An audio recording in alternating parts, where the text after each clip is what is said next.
Bueno, buenas tardes. Damos inicio a la última monografía de las jornadas de monografías. Mirta, adelante. Hola, buenas tardes a todos. Bueno, llegamos al final de la jornada del Instituto Ángel Garma de la Asociación Psicoanalítica Argentina y hoy vamos a escuchar, por último, la monografía de la licenciada Ela Cir, que hace un minucioso seguimiento de todos los artículos escritos por Freud, donde el autor explicita toda la pérdida que implica una peste, que de algún modo es como una guerra. Habla de las restricciones, de la culpa, que transgredir las mismas conllevan, marcados aspectos obsesivos, parálisis en la vida cotidiana, y como modo de salir de la pandemia, ella describe a dos grupos importantes, que son los maníacos negadores y los fóbicos con tendencia al aislamiento.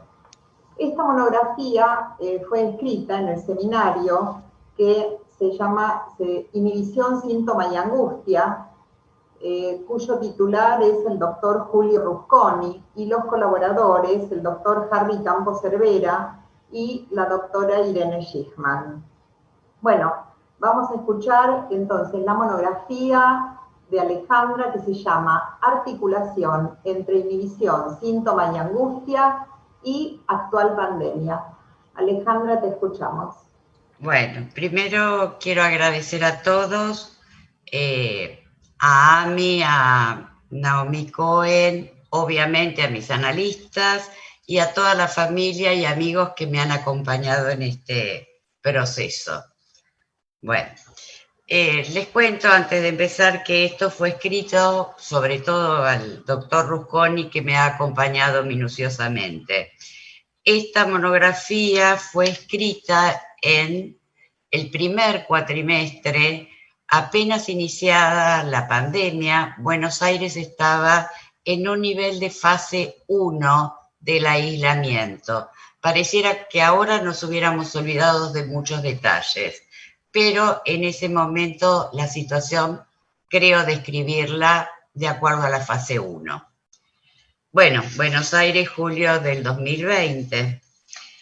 Bueno, a partir de la comunicación de la actual pandemia, informada oficialmente por la OMS en enero de este año, causada por el coronavirus COVID-19, y la cuarentena decretada con las medidas preventivas impartidas por el Estado argentino sobre el aislamiento social y obligatorio, se me impuso reflexionar sobre ciertas conductas observadas casi cotidianamente en un circular citadino de pocas manzanas, usando como herramienta fundamental los conceptos psicoanalíticos freudianos. Para esta monografía me propongo articular y coordinar algunas de estas conceptualizaciones con el uso obligatorio del tapaboca, el frecuente lavado de manos de modo minucioso, la desinfectación de las zonas comunes varias veces al día, en un escaso transporte público circulante, la limpieza de elementos de uso frecuente con agua, alcohol y lavandina, las compras en comercios cercanos al domicilio de residencia, solo para adquirir los elementos necesarios e imprescindibles, y sobre todo el distanciamiento social. La vida cotidiana sufrió así fuertes alteraciones en todas nuestras rutinas, temporalidades, espacios y vínculos. Históricamente, desde la peste de Atenas en el año 430 a.C., descrita por Tucídides, es en la obra más importante de él, que fue la Guerra del Peloponeso. Allí Tucídides nos describe que esa pandemia, desatada durante el apogeo económico, cultural y militar de la ciudad-estado de Grecia. Este es el primer relato histórico conocido sobre los signos y síntomas padecidos por la población. La humanidad ha padecido varios momentos epidémicos, perturbadores y disruptivos. Sabemos que en todos esos procesos habrá habido una correlación entre lo subjetivo, la naturaleza, la sociedad, la cultura, la política y sus consecuencias económicas.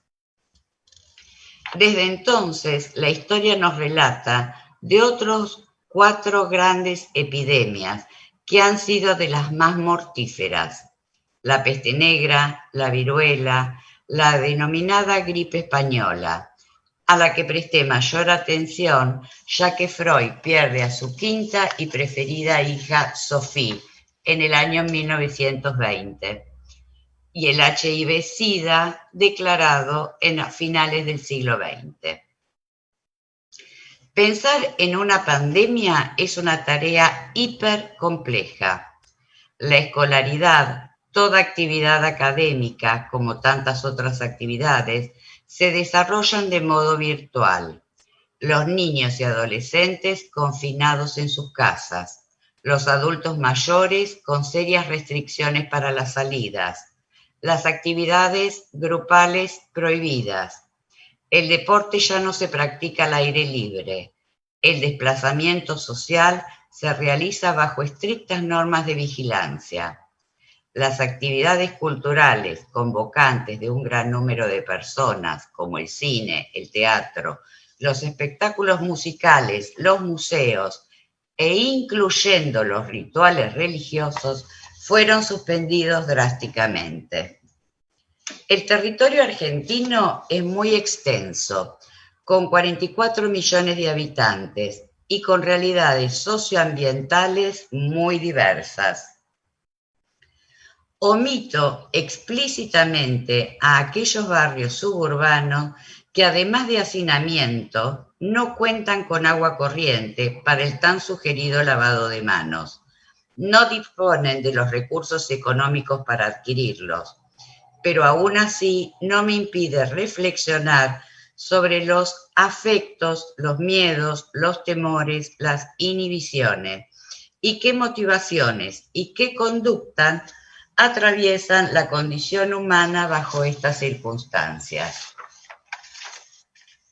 Ahora bien, transcurriendo esta cuarentena y debido al actual confinamiento, haciendo una articulación posible desde una subjetividad individual a una social, del hombre y sus circunstancias, al decir de Ortega y Gasset, insistiendo en que todo lo que está en torno al hombre, todo lo que lo rodea, no solo lo inmediato, sino lo remoto, no solo lo físico, sino lo histórico y lo espiritual. Pero desde la teoría psicoanalítica y en tiempos convulsionados me pregunto, ¿qué inhibiciones observamos en tiempos de cuarentena y aislamiento social? ¿Cómo han de manifestarse los aspectos superyoicos, los ideales de cada individuo o de cada grupo etario? ¿Qué inhibiciones, angustias y limitaciones éticas se nos presentan? Para pensar en una posible articulación con estos conceptos, tales como individuo, sociedad y cultura, necesito apoyarme en aquellos textos freudianos de peculiaridad metapsicológica. Moralidad, sexualidad y cultura son temas ya abordados en sus primeros escritos. En 1908, Freud, aún con su primera tópica, nos describe las dificultades que se presentan por la tensión entre la vida pulsional y las exigencias culturales. Y en esta última, el tema del patrimonio cultural. Dice que el patrimonio cultural fue progresiva en el curso del desarrollo. La religión sancionó cada uno de sus progresos, cada fragmento de la satisfacción pulsional a que se renunciaba era sacrificado a la divinidad, y el patrimonio común así adquirido se declaró sagrado.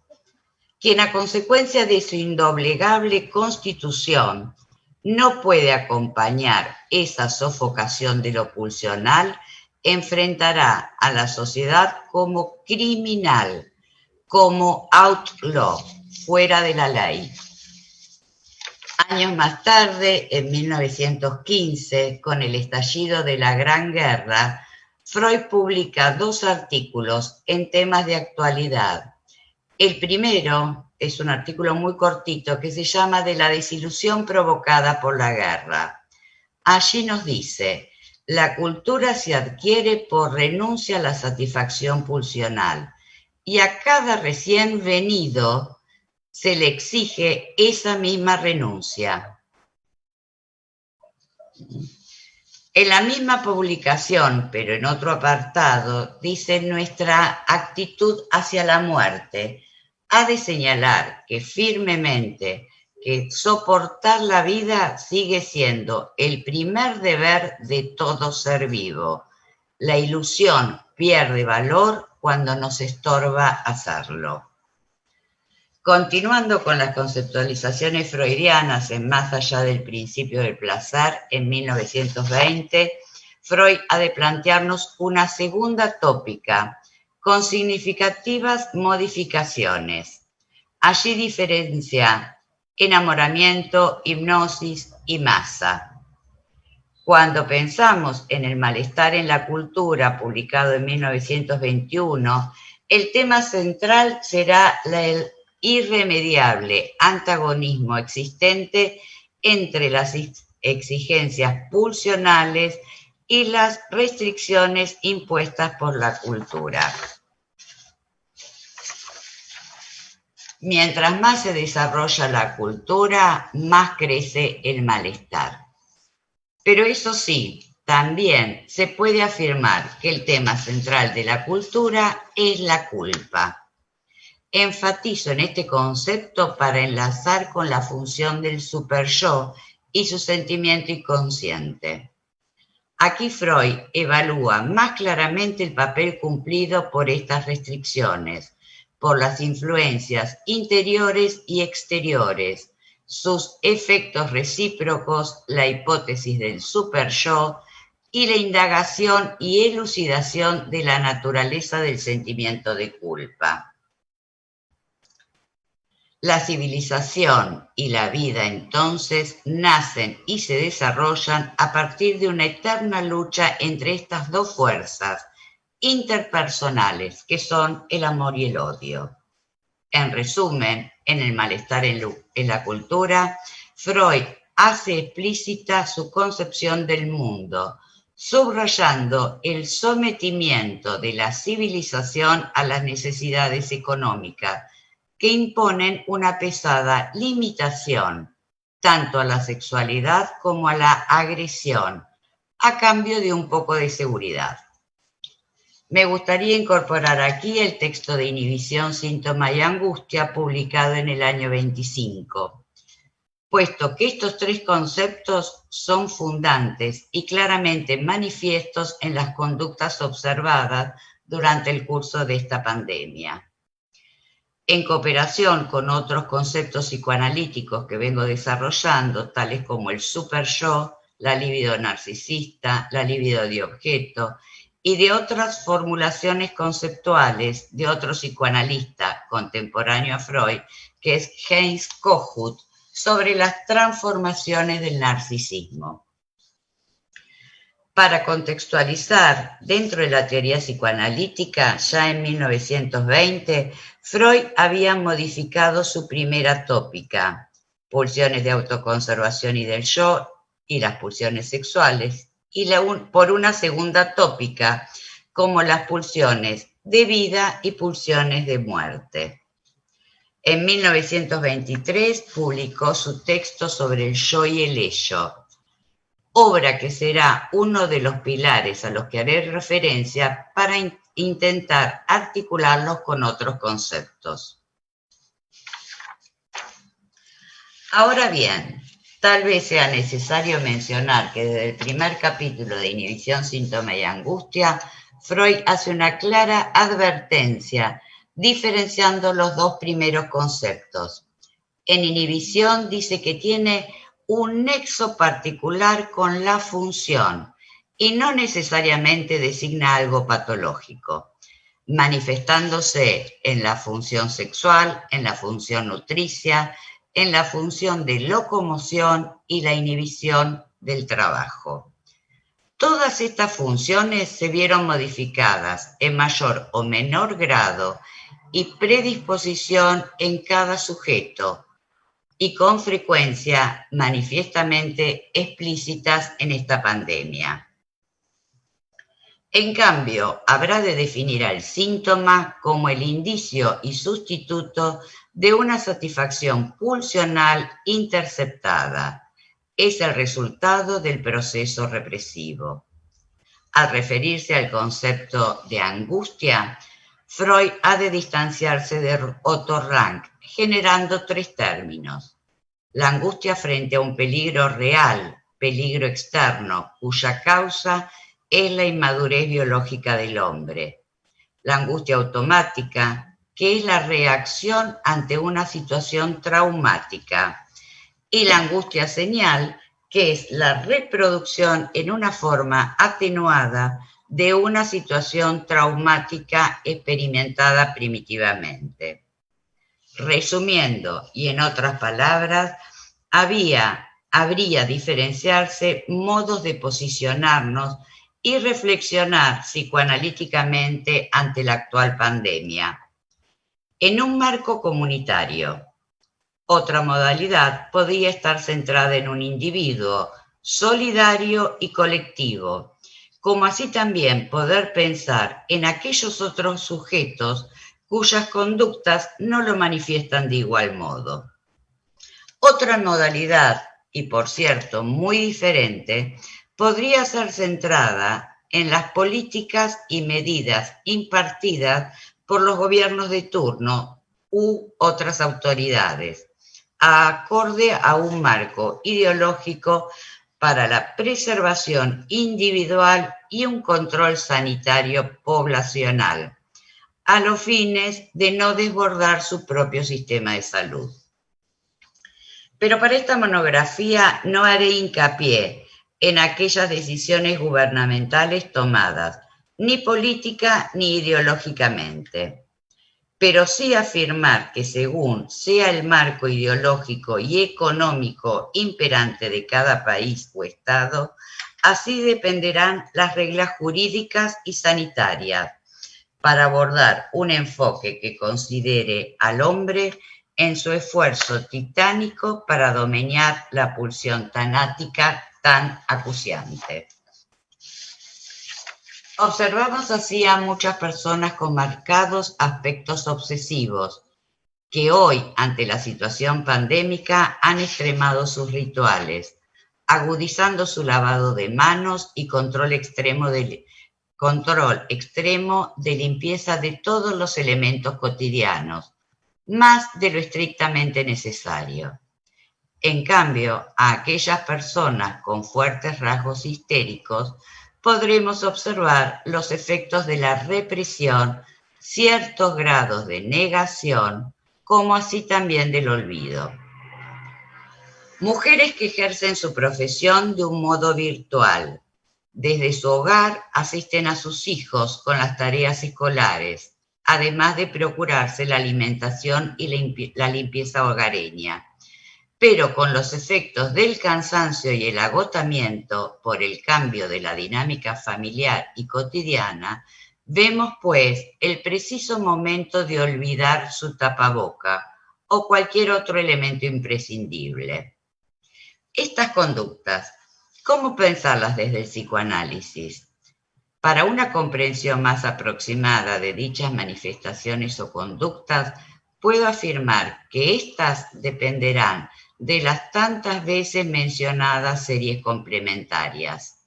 La teoría causal del psicoanálisis, desde el recorrido libidinal, desde sus puntos de regresión y fijación, de los factores internos y externos, de los factores endógenos y exógenos, de la frustración, de los puntos de fijación pulsional y sus defensas. Al fin de retomar el eje principal que me motivó para el presente escrito, las inhibiciones y síntomas que presentamos en la actual pandemia. Buenos Aires es una ciudad transformada, con tonalidades fantasmáticas, comercios cerrados, avenidas poco iluminadas, en las que se pueden observar a unas pocas personas que caminan temerosas, titubeantes y sigilosas, que parecieran tener una inhibición motriz, que parecen enlentecidas.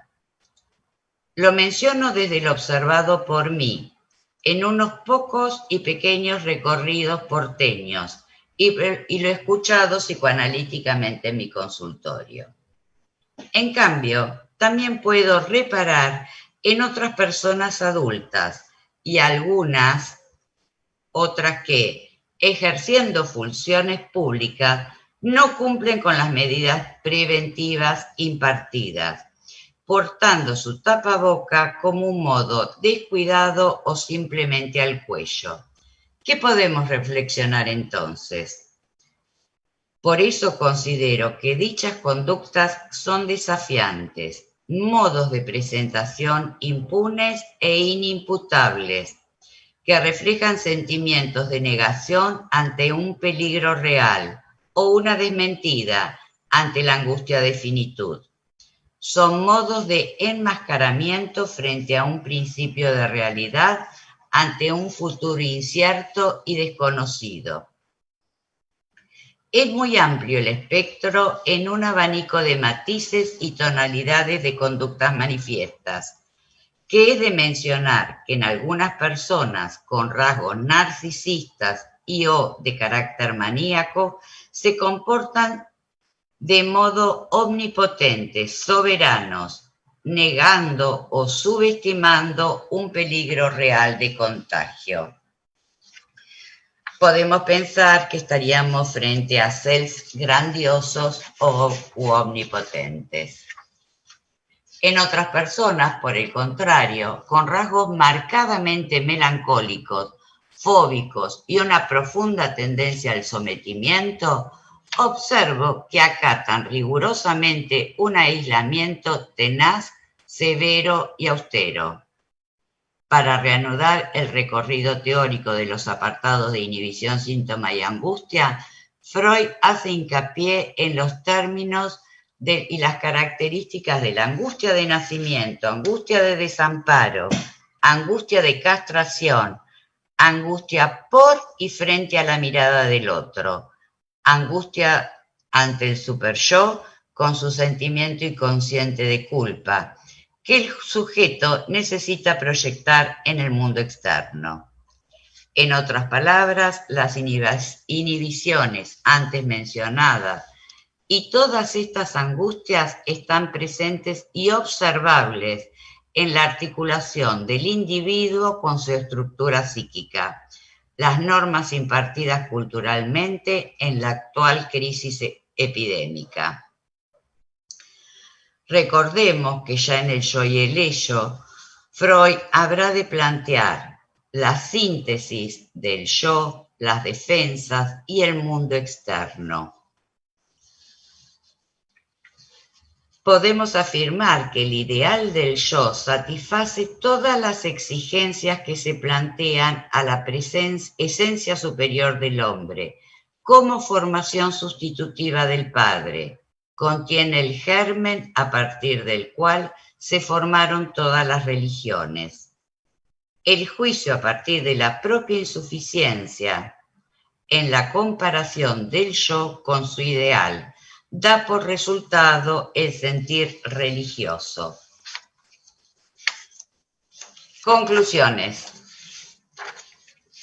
En estas circunstancias pandémicas he observado diferentes ideales, individuales y sociales.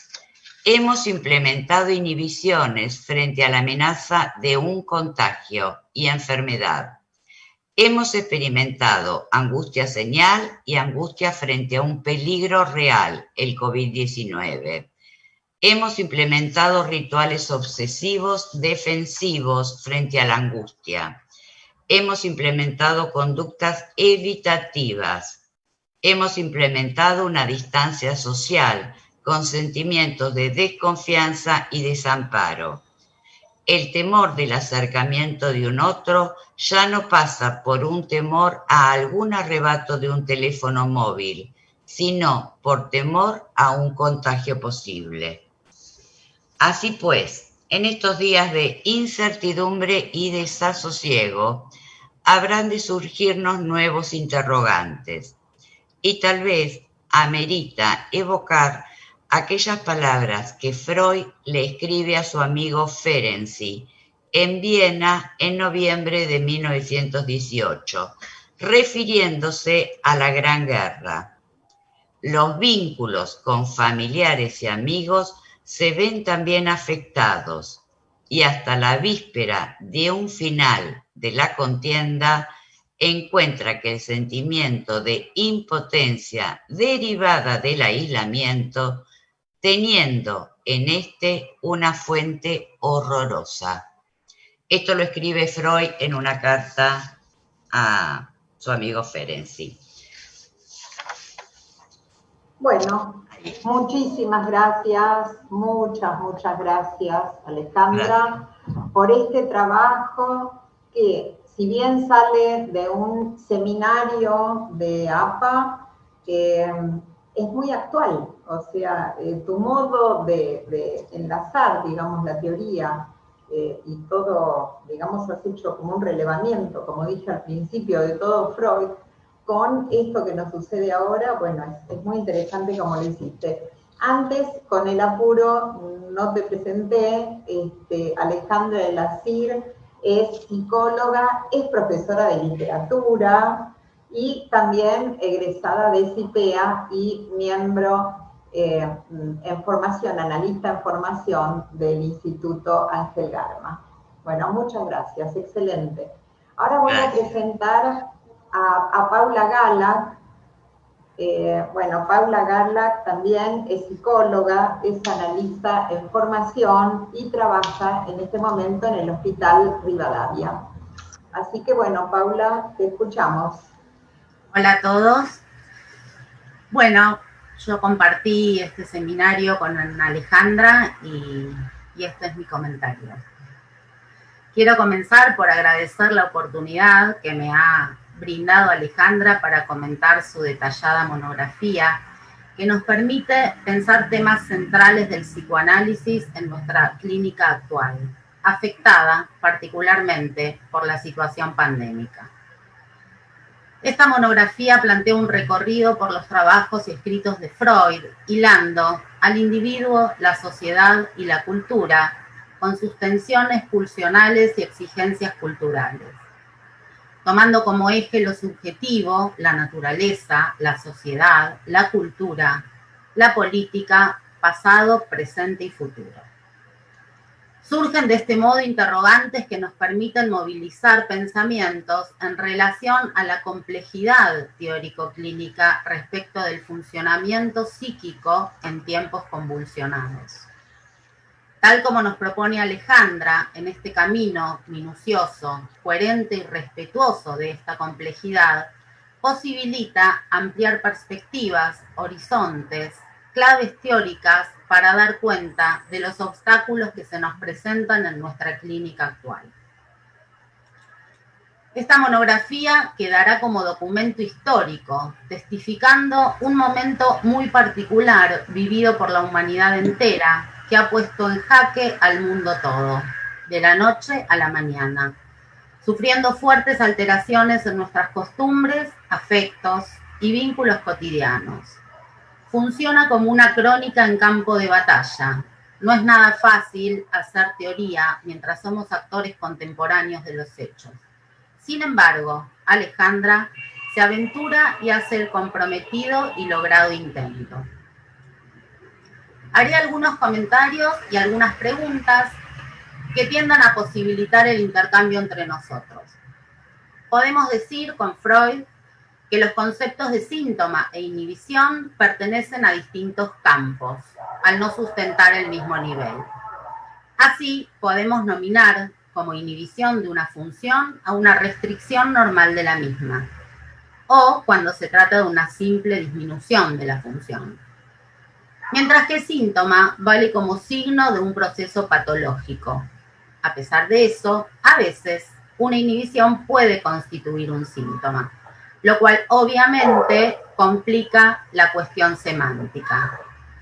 Freud zanja esta cuestión atribuyendo al arbitrio del observador acentuar el lado positivo o el negativo del proceso patológico y calificar su resultado de síntoma o de inhibición.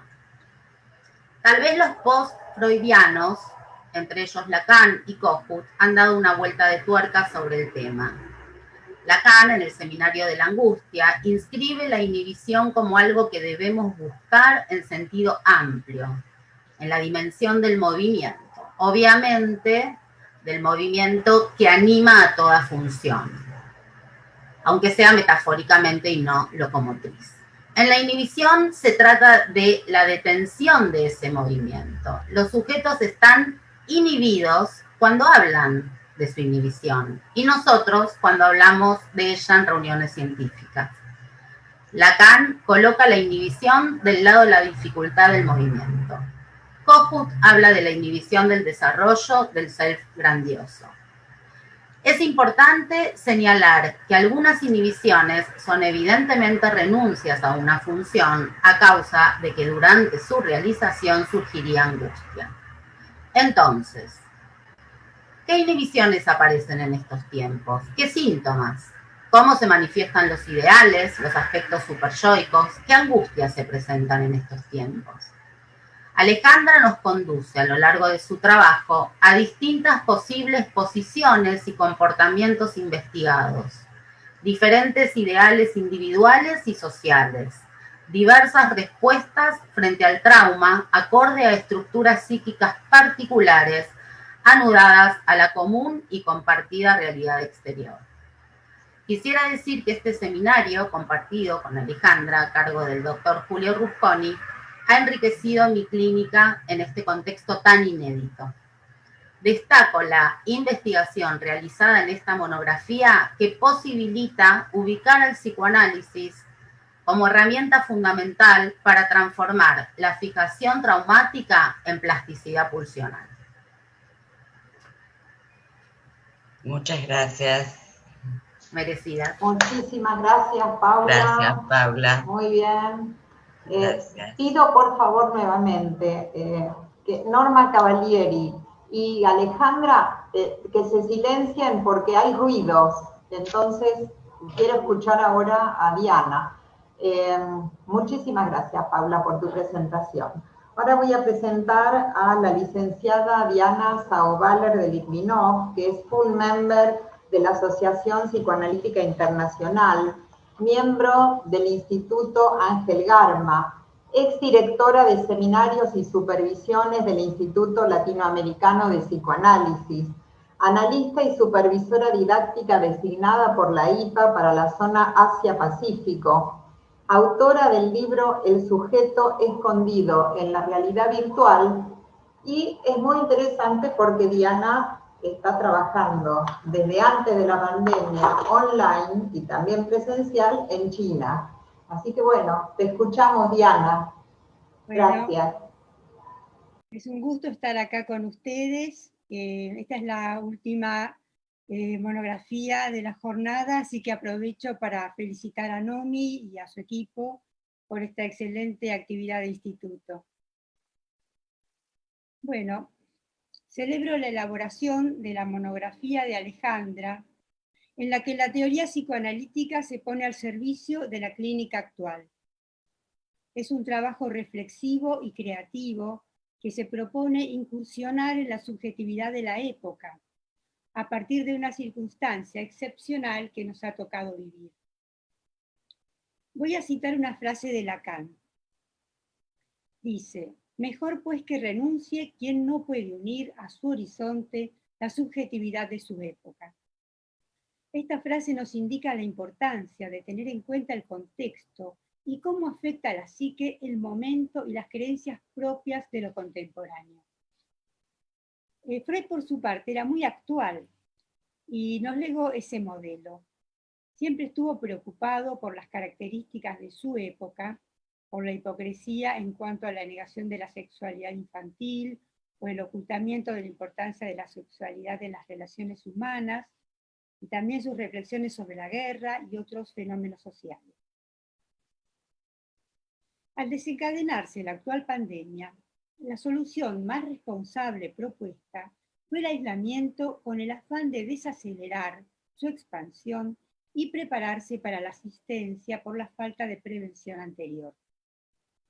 Podríamos preguntarnos, ¿es posible poner en cuarentena a toda la humanidad? Parecía imposible. Se hizo posible porque la globalización, favorecida por los medios de comunicación y la tecnología, permitieron las respuestas masivas dirigidas. Cuando comenzó la cuarentena en todo el mundo, fuimos recibiendo por internet distintos tipos de videos. Uno de los primeros era un video de Wuhan, centro del comienzo de la pandemia en forma muy virulenta, donde pudimos por primera vez observar el aislamiento de toda la población, y nos parecía una cuestión de ciencia ficción. Se podía observar en la noche la gente en los balcones alentándose y gritando, «Wuhan, fuerza! Wuhan, resiste!». Era dramático y conmovedor. Pero luego, esta situación pareció tomarse en diferentes países con cierto entusiasmo. Se bailaba y cantaba en los balcones, parecía una forma de «acá no ha pasado nada», o «encuentro la manera de estar feliz a pesar de todo». Una especie de la vida es bella en cuarentena. Como una desmentida de carácter maníaco, sin dimensionar la seriedad del tema. Se negaba la situación de precariedad, el desastre económico que se avecinaba, el aislamiento y la pérdida de los principales valores humanos, la posibilidad del festejo y del duelo. Es interesante la frase de Freud que trae Alejandra de una de las cartas de Freud a Ferenczi, en la que se refiere a una de las peores consecuencias de la guerra y menciona la impotencia debida al aislamiento. Lo menciona como un horror. La inhibición no constituye una enfermedad, nos dice Alejandra, pero puede dar lugar al surgimiento de reacciones sintomáticas, que es lo que ella observó y podemos observar los psicoanalistas. Es así, dice, que vemos proliferar toda serie de medidas obsesivas que van más allá del lógico cuidado. Podríamos decir que hay un afán por controlarlo todo, un inquietante autoritarismo a partir de una visión paranoide de la realidad. Es interesante analizar que nuestra cultura estuvo organizada alrededor de un ideal de consumo y una oferta de goces que proponía colmar todas las necesidades. La angustia existencial no estaba de moda. No te quedes con las ganas de nada, decía un comercial resumiendo la ideología de la época. Y se generaba la ilusión de que todos los deseos serían posibles. Los viajes y el turismo estaban en auge, las distancias y los tiempos se acortaban. También la rápida transmisión del virus se debió a este movimiento de interconexión planetaria. El mundo giraba especialmente en relación al consumo, pero la pandemia generó una situación de detenimiento forzado. Con el riesgo de contagio, asistimos a la aparición de restricciones opuestas a la saturación del deseo. Y vivimos un tiempo de restricción del espacio que modifica la percepción también del tiempo. La sociedad en su conjunto se vio detenida bruscamente. El movimiento, por lo general, queda asociado al progreso, la detención al fracaso. Pero en este caso fue protección, evitar contagios, aunque de modo colateral muchas situaciones quedaron postergadas, acalladas. Es sabido que a una época de un signo determinado sucede otra de signo contrario, tal como sucedió con la aparición del SIDA. en una época de mayor libertad sexual, justo aparece esta enfermedad que parece una prohibición total de esa libertad de la época de los hippies. Pero no se trata de un fenómeno mágico religioso o una especie de castigo. El opuesto surge porque cada época, cada estructura contiene el germen de su propia oposición, de su propia destrucción. Desde el psicoanálisis, Lacan había alertado contra la impulsión de nuestra época hacia el progreso, el movimiento, la búsqueda de la verdad, como si eso implicara una solución feliz y benéfica. Esto puede ser de vez en cuando, decía, pero en muchos otros casos puede ser desastroso. Deben existir límites. Es una ilusión pretender una ganancia sin pérdida. La falta, la indefensión, es para el ser humano un fenómeno de estructura, que al mismo tiempo lleva al desarrollo del simbolismo, la cultura, el amor. En el gozar y el producir, algo debe dejarse perder, algo debe limitarse o debe transformarse. En caso contrario, querer recuperar lo perdido conduce a un resultado siniestro. El exceso, la voracidad en la acumulación de valores a costa de la desprotección y empobrecimiento de una mayoría ha generado un desequilibrio de funestas consecuencias en la distribución de la riqueza. Ha generado marginación y descuido. Pero debemos estar atentos a las recriminaciones que transforman a las víctimas en victimarios. Un virus fuera de control no es un castigo. Es el resultante de una serie de fatalidades e irresponsabilidades. No somos todos igualmente responsables. No somos todos victimarios, sino víctimas. Si hubieran existido políticas de prevención e inversiones en sanidad, los dañados y los muertos hubieran sido menos. Si se hubiera contado con suficiente presupuesto destinado a la investigación, al cuidado ambiental y alimentario, el futuro sería más previsible y manejable. Ante esta pandemia, surgen voces que señalan la ambición consumista, pero no se trata de castigarse. No hemos cometido pecados que debemos pagar, ni somos culpables por haber consumido, por haber fantaseado o por haber deseado. Alejandra, vinculado con esto, toma el interesante tema de la relación de los sentimientos sociales con el ideal del yo, que genera insuficiencia y culpa. Podemos pensar que en el contexto del desconcierto actual puede surgir de las masas, como Freud ya lo descubriera en su Psicología de las Masas, un liderazgo impersonal que conduce a las comunidades trocando la incertidumbre por certezas a través del miedo y el autoritarismo, buscando protección en la persecución. Sería interesante que como psicoanalistas tengamos en cuenta estos efectos para que el necesario cuidado que debemos realizar en la prevención del contagio no se transforme en la religión del control y en una concepción del semejante como alguien peligroso o contagioso que nos prive del acercamiento sexual y la realización amorosa. Sería interesante que Alejandra pueda hablarnos algo más acerca de esta relación al ideal.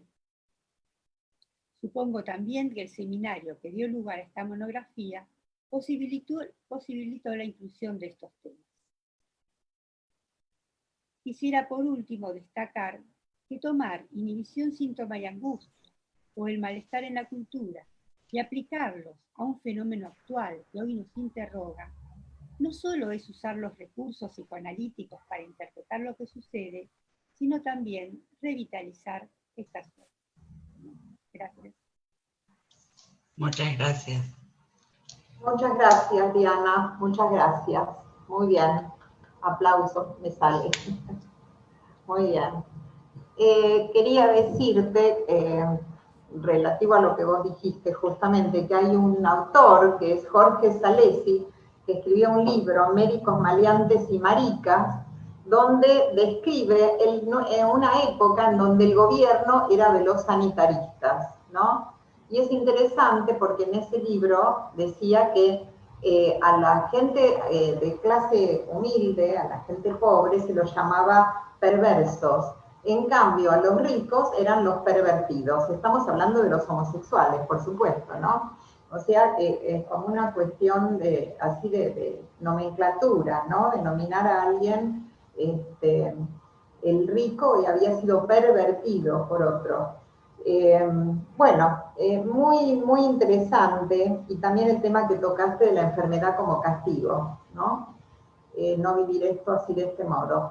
Ahora le voy a dar la palabra a la mesa, si alguien quiere agregar algo, o si vos, Alejandra, primero querés hablar vos y después los demás. Hoy es tu fiesta, así que vos mandás. Bueno, agradezco las palabras de Paula, que realmente han sido una sorpresa, y el trabajo que hace Diana con respecto a citar a Lacan, a Freud, con respecto al tema del goce, la sociedad de consumo y las restricciones que se han impartido, donde creo que la culpa es como mucho más enmascarada en estos momentos de pandemia. Creo que esto es lo más observable desde mí, excepto en situaciones particulares, individuales, de un análisis concreto.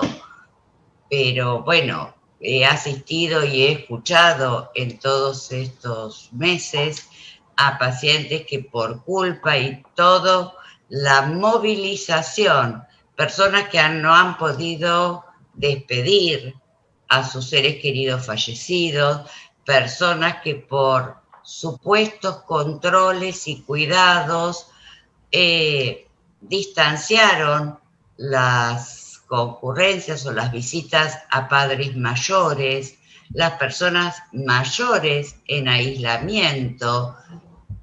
Obvio que no es lo mismo una inhibición motriz y dependiendo de los grados de esa inhibición, otro es el nivel del carácter y la fuerza pulsional que se anuda en un síntoma.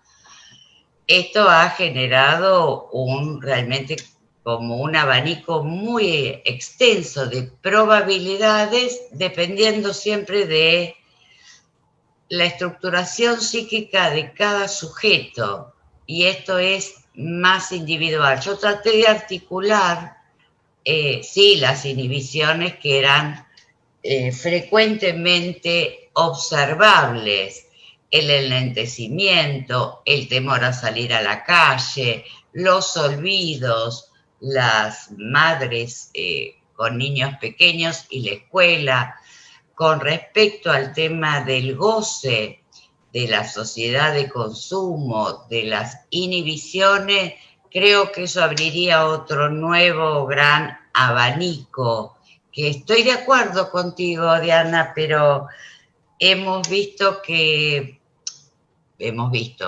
podido asistir a personas con restricciones, con desarrollo de habilidades y aptitudes que en otros tiempos que no hayan sido de aislamiento y cuarentena, esto no estaba, o esto no estaba tan presente o tan amenazador. Estoy de acuerdo con que no se debe vivir desde la culpa, sí como una restricción.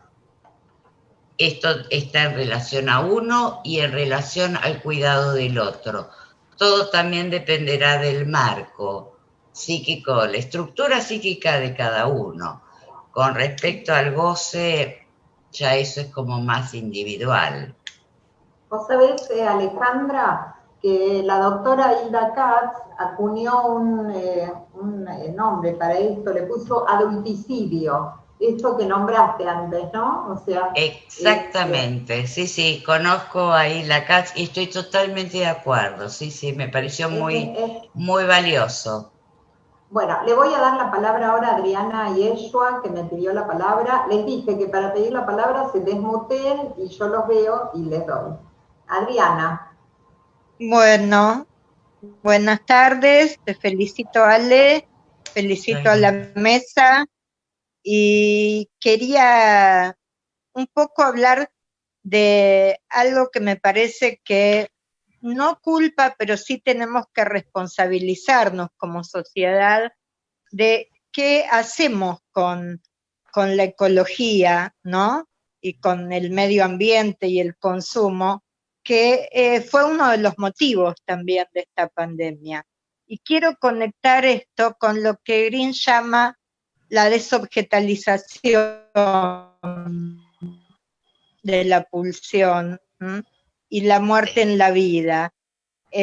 Cómo de alguna manera nos deshumanizamos frente al otro y frente a las necesidades del medio ambiente, y solo de esta manera es como se pudo llegar a este punto.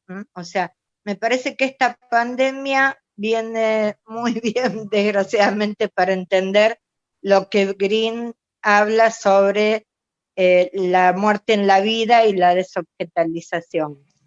Sí, estoy bueno, de acuerdo gracias. totalmente, sí, sí. Gracias, Adriana. Carlos Gibert, ¿querés decir algo como compañero, maestro, profesor de CIPEA? ¿Querés hablar?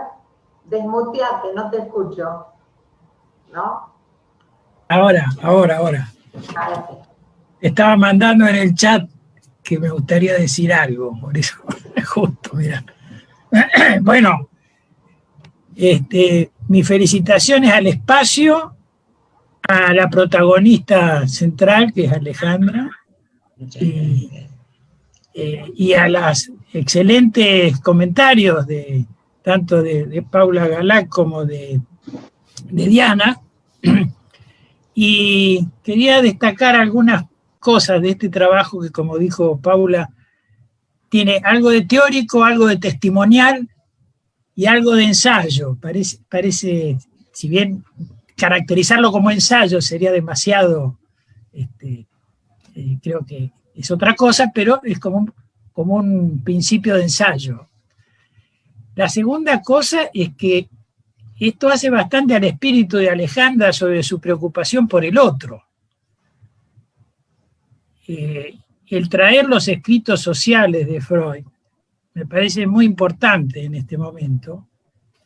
Y en ese sentido me preguntaba si esta situación de pandemia más la globalización no va creando como una especie de colectivo donde cada vez somos más conscientes de que formamos una especie de unidad global, cosa que antes esto estaba aislado por los nacionalismos, por el aislamiento de los territorios,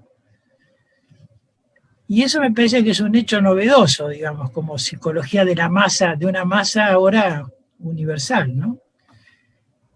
Y esto, digamos, como observación. La otra cosa que me parece importante es Alejandra menciona a Kohut, y es muy interesante que Kohut en el desarrollo del narcisismo da como estado más logrado del narcisismo la preocupación por la humanidad, que nosotros lo vemos reflejado en Freud en sus artículos sociales, y por eso quiero destacarlo mucho en Alejandra, que ha tomado esa preocupación. Y bueno, nada más por ahora, y nuevamente felicitarte por este trabajo. Gracias, Carlos. Antes de pasar a que Alejandro nos lea de Facebook lo que tiene, ¿querés agregar algo, Alejandra? ¿O alguien de ustedes? Norma Cavalieri Norma, dale, sacate el silencio. Ahí está. Ah. Dale, Norma. Hola, gracias. Bueno, Alejandra, un gusto, leer la monografía y estar en este momento. Yo creo que hiciste un rastreo súper minucioso, tomando, digamos, lo individual, lo social, lo colectivo.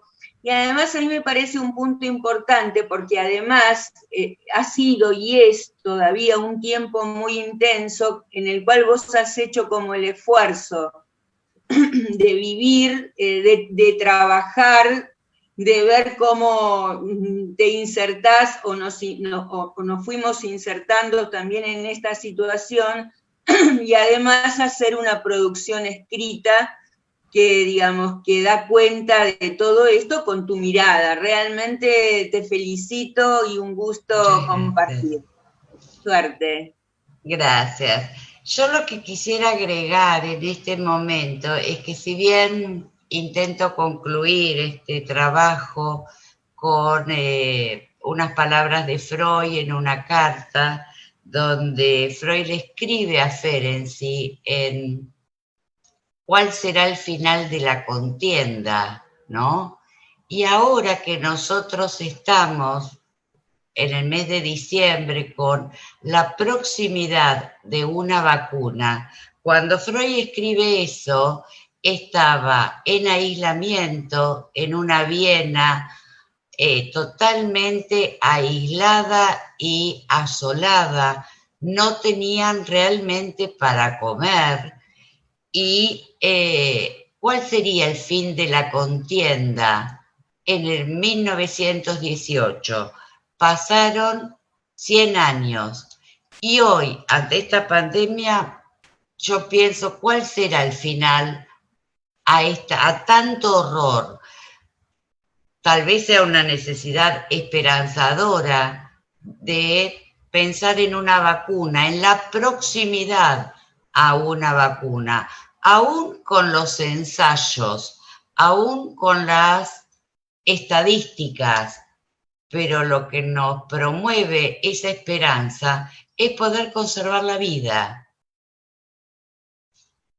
La muerte está. Gracias. Diana Litvinov quiere agregar algo. Sí, Diana. Bueno, no, más fuerte, porque no te escucho, Diana. Ahí. Volver a felicitarte porque me parece de que estaría también de los psicoanalistas tener una opinión sobre la realidad en la que estamos viviendo, ¿no es cierto? O sea, me parece que tu actitud, digamos, me encantó y me parece que la tenés que seguir como analizando este fenómeno, ¿no? Y vos preguntaste algo, ¿no? Vos comentaste que este trabajo lo escribiste como al comienzo de la pandemia, sí, donde había realmente había una actitud de mucha restricción, la gente no salía a la calle. Pues sí, bueno, fase 1. Sí, claro, fase 1. Parece que nos hubiéramos olvidado como si hubiera pasado hace mucho tiempo. Exactamente, ¿no? Y me quedé pensando en lo que vos decías, ¿no es cierto? Porque yo pensé, hay muchas cosas que cambiaron, ahora estamos todos más relajados, pero ¿cuántas cosas a lo mejor nos acostumbramos? O sea, no nos damos cuenta, porque cosas que al principio nos llamaban la atención, en este momento parece algo natural. O sea, este clima un poquito paranoide, obsesivo, con respecto a la distancia que se le pone al otro, ya parece algo natural, ¿no es cierto? O sea que a eso es que tenemos que estar alertas de no acostumbrarnos a algo que tiene que ver más con lo que vos señalas como una neurosis que como un real cuidado, ¿no? Y con respecto a la vacuna también me parece, también coincido que la vacuna, bueno, va a solucionar mucho, pero no es la solución. No es la solución. Lo que pasa es que en ese momento de la producción escrita y cuando realmente Buenos Aires era un fantasma, a las 5 de la tarde había perdido los rasgos de una metrópoli. Habíamos estado totalmente desdibujados, no había trabajo público. transporte, nada. Era estrictamente el aislamiento social. Entonces, bueno, me centré en eso. Hoy pareciera que nos alejamos de aquel momento y tal vez nos hayamos, no sé si acostumbrado, pero adaptado casi cotidianamente a los seminarios online, a la supervisión online, al análisis online. Por suerte, tenemos estas herramientas. Pero bueno, pareciera como si hubiera pasado mucho tiempo. Claro, bueno, también digamos, vos lo mencionaste, hay, digamos, determinadas situaciones, como por ejemplo el cuestionamiento del análisis online, que con esta situación quedó totalmente superado, ¿no es cierto? Porque se ha demostrado... Sí. Los cambios en el encuadre. Con respecto a las inhibiciones al trabajo también, cuando Freud menciona las inhibiciones motrices, las dificultades de la disminución sexual o las disminuciones para trabajar, en esta tarea cotidiana de pensar psicoanalíticamente, nosotros creo que hemos y somos privilegiados. Hemos tenido la posibilidad de continuar los seminarios online, de seguir pensando. Bueno, esto han sido rasgos muy valiosos, pero los cambios en el encuadre se dieron. Sí. Me parece que Norma Cavalieri quiere hablar y después le voy a dar la palabra a Alejandro Vegue, que va a leer los comentarios de Facebook, que también los queremos hacer participar, ¿sí? Norma, habla, ¿te escuchamos?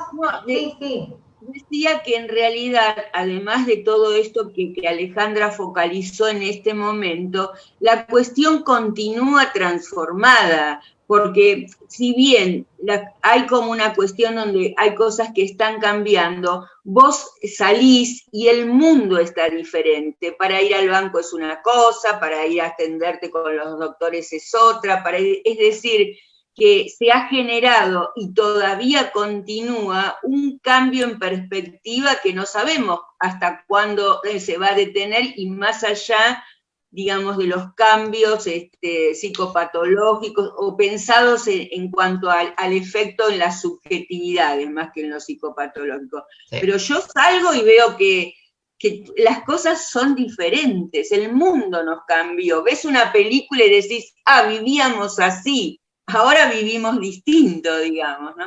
Nada más, gracias. Gracias, Alejandro, te escuchamos. Bueno. Y por favor, silénciense los demás, ¿sí? Alejandra, me encantó tu monografía.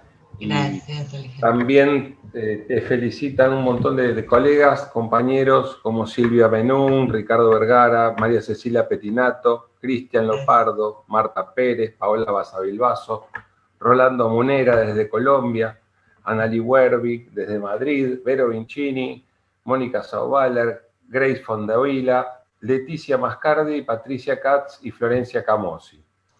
Bueno, muchas gracias. Hay un par de comentarios que te los voy a leer. El primero de Laura Yasser, que dice: muchísimas gracias, Alejandra, por el enlace que pudiste describir entre la teoría psicoanalítica y la observación clínica y en lo social. Juan Pineta dice: muy bueno el abordaje, y como coordinador del Departamento de Psicoanálisis y Sociedad, hemos advertido la existencia de posicionamientos gubernamentales renegadores frente al COVID, que se han replicado en México como en Brasil, con alguna variación, lo que me lleva a elogiar el abordaje no ideológico ni político que hace Alejandra. Perla Frenkel también te felicita por tu monografía, que da cuenta de la vigencia de los conceptos psicoanalíticos en lo actual.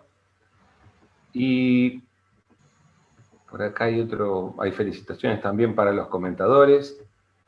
Y Sandra Pitt pregunta: ¿cuál será el final de la pandemia? Es interesante, ¿no? Bueno, justamente son tiempos de incertidumbre de incertidumbre y muy convulsionados. La esperanza la podemos poner en la vacuna, pero ¿cuál será el final? No lo sabemos. No, sería muy arrogante. Freud escribía desde las preguntas, y está bueno hacernos preguntas. Preguntarnos qué podemos hacer con toda esta incertidumbre humana. No lo sé. No sé cuál será el final. Creo que nadie lo podría aventurar. Sería peligroso. La diferencia es que nosotros ahora tenemos escrita, tenemos digamos, todo lo que nos legó Freud, tenemos más elementos, y salimos rápidamente, me parece, como analistas, como psicoanalistas, a trabajar el tema, que la distancia sea física y no social, ¿no? Tratar que la distancia sea solamente física. Carlos Giver, por favor. Cuando quieren hablar, se desmutean y yo los veo más claramente, porque a veces hacen movimientos con las manos y se pierden. Carlos. Bueno, listo. Bueno, se va poniendo interesante, sigue interesante.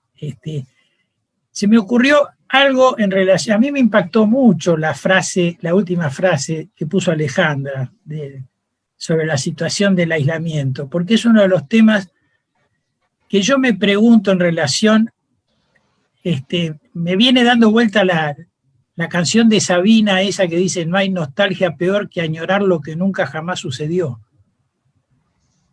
Y hay situaciones que en esta situación de inhibición, que tiene que ver con el aislamiento, hemos pasado festejos, sucesos, que no hemos hecho los actos simbólicos sociales que los sancionen. Entonces, me parece que también tendremos que reflexionar sobre qué tipo de elaboración vamos a hacer, porque acá yo tengo la idea de que hay una conexión entre la inhibición y la patología. Y en ese sentido, tomando un poco lo que me llamó la atención, lo de la conexión que hace Lacan de inhibición con movimiento, nosotros en el capítulo de accidentología hemos visto un fenómeno que lo llevamos al simposio, que es que en un determinado momento alguien se puso contento porque habían disminuido los accidentes de tránsito, que fue la época de restricción de la circulación. Y entonces se generaba como una sensación de que, bueno, se resuelve el problema.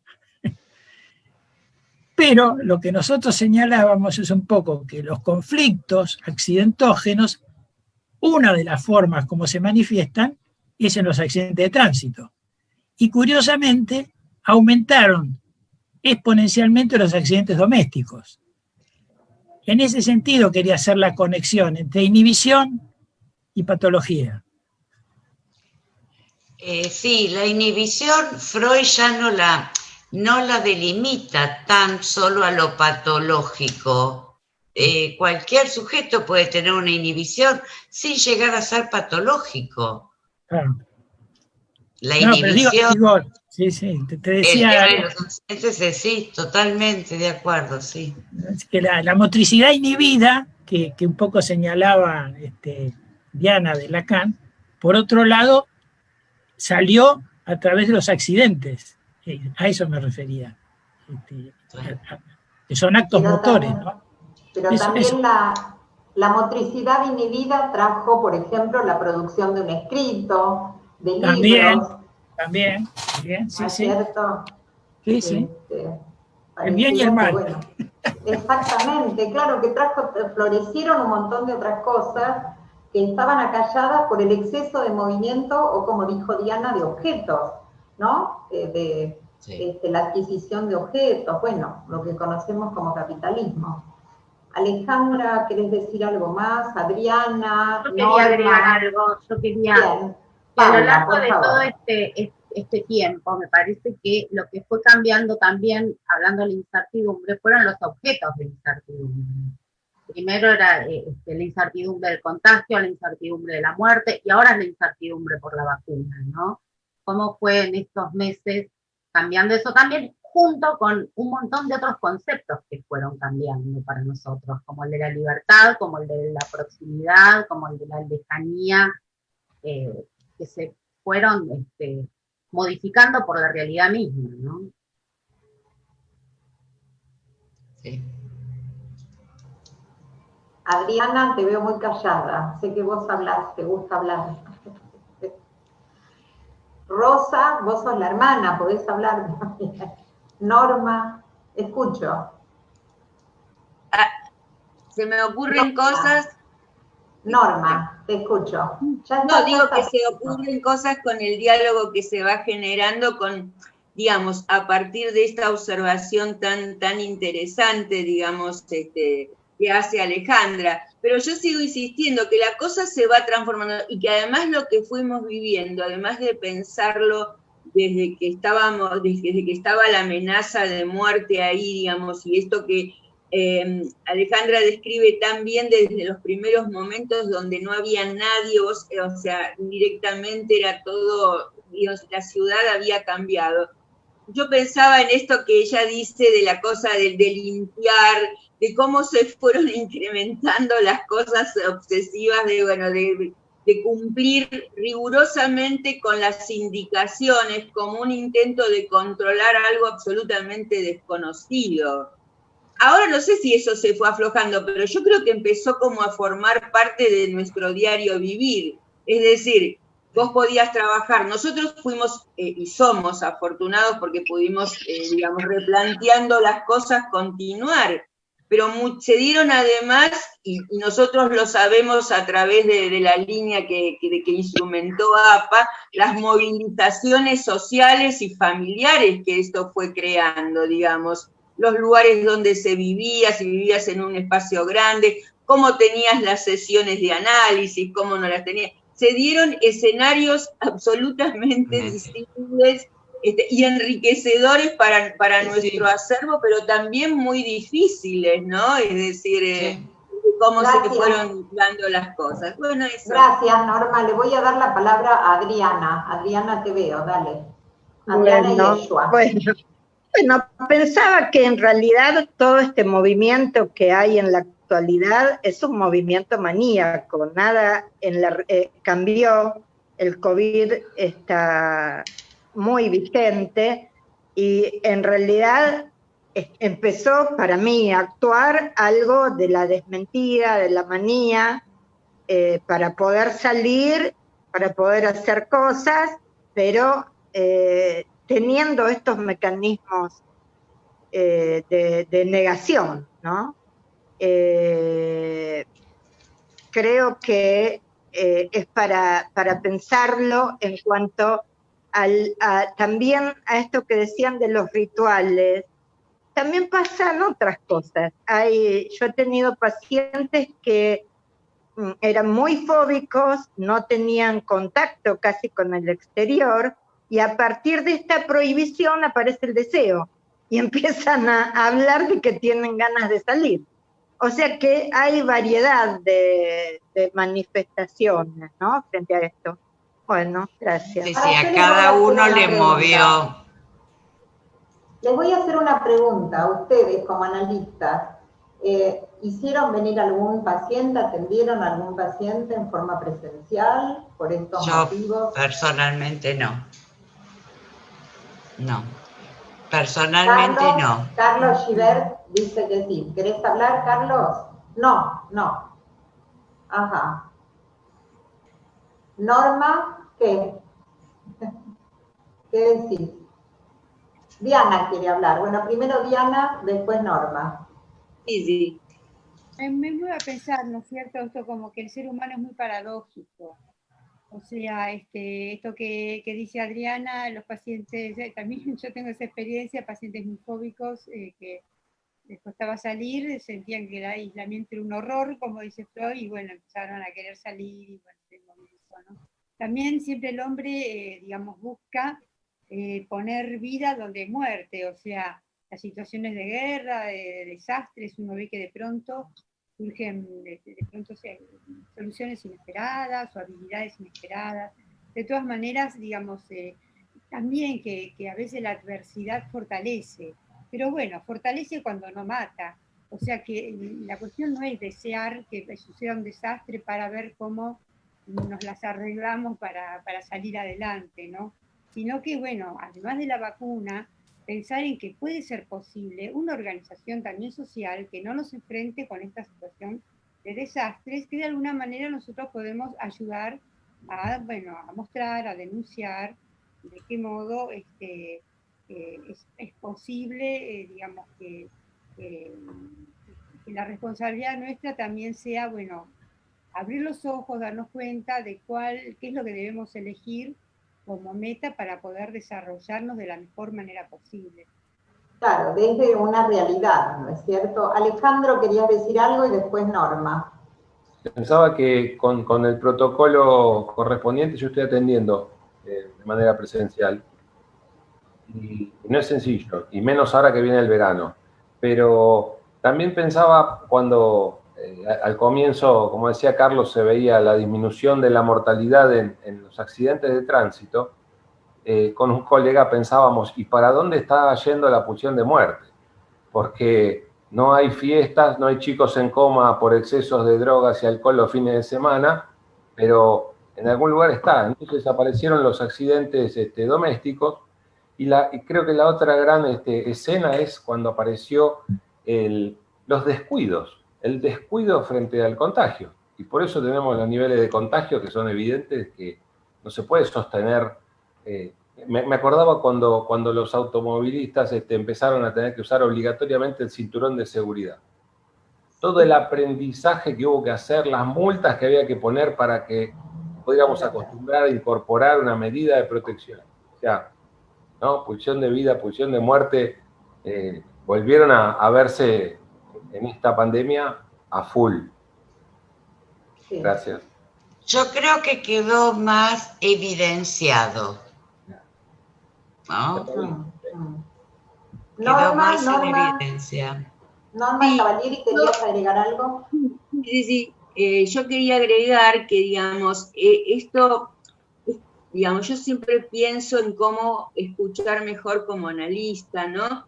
Y entonces veo que la cuestión que aparece o que va surgiendo está como muy vinculada a esto de lo presencial, es decir, ¿qué se nos genera a nosotros como analistas y cuando empecemos a atender o cómo esto se va armando, cuando el paciente pueda decir que anduvo por aquí, anduvo por allá, digamos, en el sentido que no solamente lleva como a una permanente elaboración de la cuestión que ha generado la pandemia, digamos, porque el paciente puede ser o foco de peligro, o cómo vamos a ir escuchando todo ese entramado, digamos, más allá del protocolo y de preservar a los pacientes, y también nuestra escucha, digamos, de todo esto que está viniendo, digo, ¿no? Me parece un punto que hay que seguir, digamos, que esta pandemia además genera eso, digamos, ¿no? Como seguir y ver que los horizontes, no solamente desde el punto de vista de la medicina, de tener que entender que de esto no se sabía y cómo seguir, digamos, ha generado cambios sociales, políticos y maneras de ir como pensando la influencia de la pandemia, como a veces yo lo pienso como una especie de institución total en la que estamos viviendo. Nada más. Sí, yo quería comentar algo, ¿no? Que es muy interesante, que sucedió en un country. Un grupo de muchachos, ante la noticia de que ya iba a llegar la vacuna, hicieron una fiesta para hombres solos. Eran 20 muchachos más o menos. Trajeron a un grupo de rock y se lo hicieron en un jardín bastante amplio. Muchísima comida, o sea, mucha abundancia de comida, mucho más de la que era necesaria para 20 personas, como si fuera una fiesta pantagruélica. Y lo interesante es que me contaron que hicieron una gran fogata en la mitad del jardín, donde habían puesto leños porque hacía frío.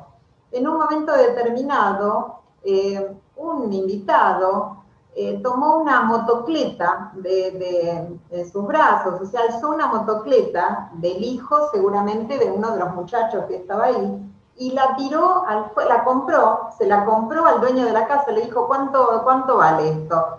Dijo, bueno, dame 2.000 pesos. Bueno, gracias, y la tiró y la quemó junto con los leños, ¿no? Cuando me contaron esto, yo pensé en una especie de ritual, de sacrificio, ¿no? Quemar algo. Pero por otro lado, pensaba en el niño, en el dueño de esa motocleta.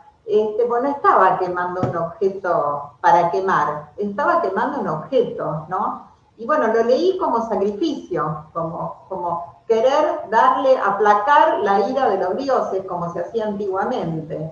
¿No es cierto? Bueno, eso pensé. Alejandra, tenés unos 4 minutos, así que aprovechá. Bueno, yo primero quiero agradecer, al instituto, a ustedes, a los comentarios, obviamente a mis analistas, a la supervisión, y creo que esto va a seguir generando cambios, cambios para poder pensar, cambios teóricos, cambios clínicos.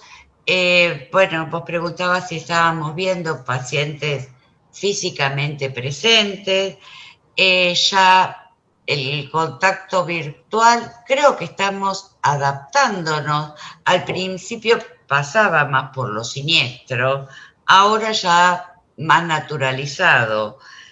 Creo que esto va a traer posibilidades de hacernos nuevas preguntas.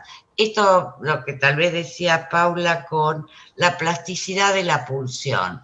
¿A qué nos adaptamos? ¿Qué nuevos cambios? El encuadre ya no es el encuadre clásico, el encuadre cambió, vemos otras cosas.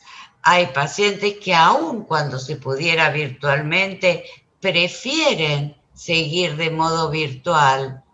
He tenido experiencias desde el consultorio de atreverse a decir cosas que tal vez presencialmente no se atrevían. Obviamente Alejandra, que tenían que ver con la sexualidad, sí. No, sí, me parece que Diana quiere decir algo más porque está... ¿Querés agregar algo, Diana, antes? ¿O Diana Litvinov, ¿no? No dije nada. Ah, bueno, no. Creo que es interesante esto de pensar o replantearnos cómo va a ser nuestra clínica, cómo va a ser el nuevo encuadre, qué habremos de haber ganado y qué habremos de haber perdido, ¿no? En este año tan especial, pero no es algo especial argentino, porteño, circunscripto a un grupo etario. Esto atravesó todo, como lo habrá sido la Primera Guerra Mundial para Freud. La segunda ni hablar.